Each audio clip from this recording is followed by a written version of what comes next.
sampai pemerintahan desa juga memiliki berbagai program kegiatan yang terkait dengan penurunan stunting.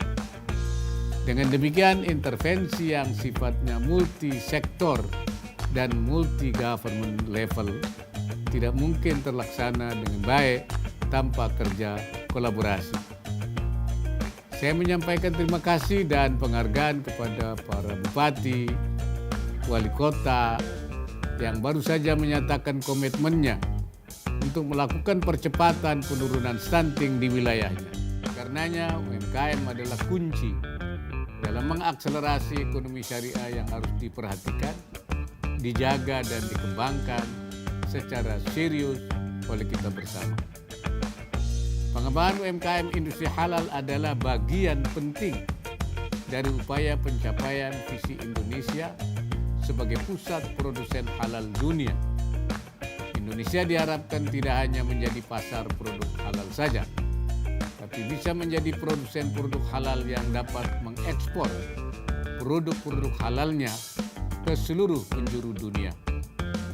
Bagaimana pernah saya sampaikan bahwa untuk mewujudkan hal tersebut perlu dilakukan peningkatan kapasitas dorongan untuk menjadikan UMKM industri halal sebagai bagian dari rantai nilai industri halal global atau global halal value chain.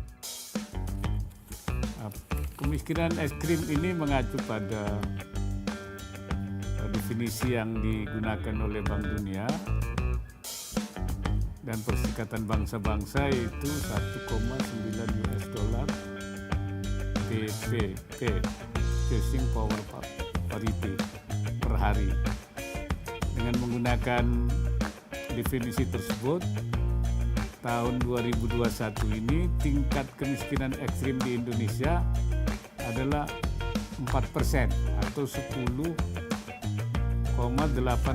juta.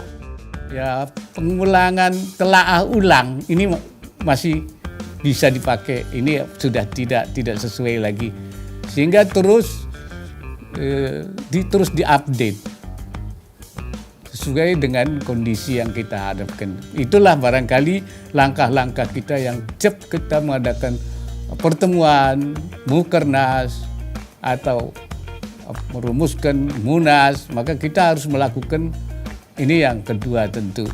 Yang ketiga yang maksud saya itu setelah khitanya, setelah harakahnya, ya hal-hal yang harus diislahkan atau al-mustaslahat, itu. Saya harap begitu. Saya juga menggunakan kesempatan ini untuk menyeberangi dari Istiqlal ke sini, yaitu terowongan silaturahim. Ini saya merasakan terowongan ini punya makna yang dalam, bukan saja hanya sekedar lambang, tapi memberikan inspirasi terbangunnya kerukunan antar umat Islam yang direpresentasikan oleh Istiqlal dan juga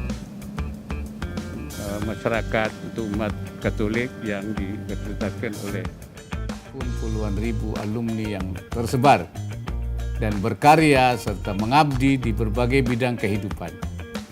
Hadirnya alumni kami di berbagai sektor kehidupan ini menjadi catatan penting bahwa alumni kami memiliki peran dan kontribusi bagi masyarakat dan bangsa Indonesia.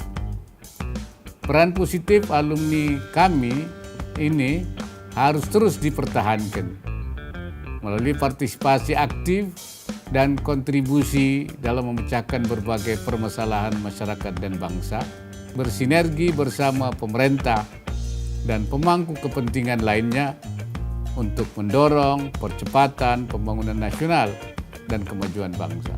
Saya mendorong UNUSA sebagai perguruan tinggi yang merupakan lembaga riset dan inovasi untuk dapat terus berinovasi dan melakukan penelitian di bidang kesehatan yang dilaksanakan melalui pola kemitraan dan kolaborasi dengan dunia usaha dan dunia industri yang difasilitasi oleh pemerintah guna dapat membangun komitmen menuju kemandirian riset dan produksi vaksin dalam negeri untuk mempercepat penanganan pandemi COVID-19 di tanah air.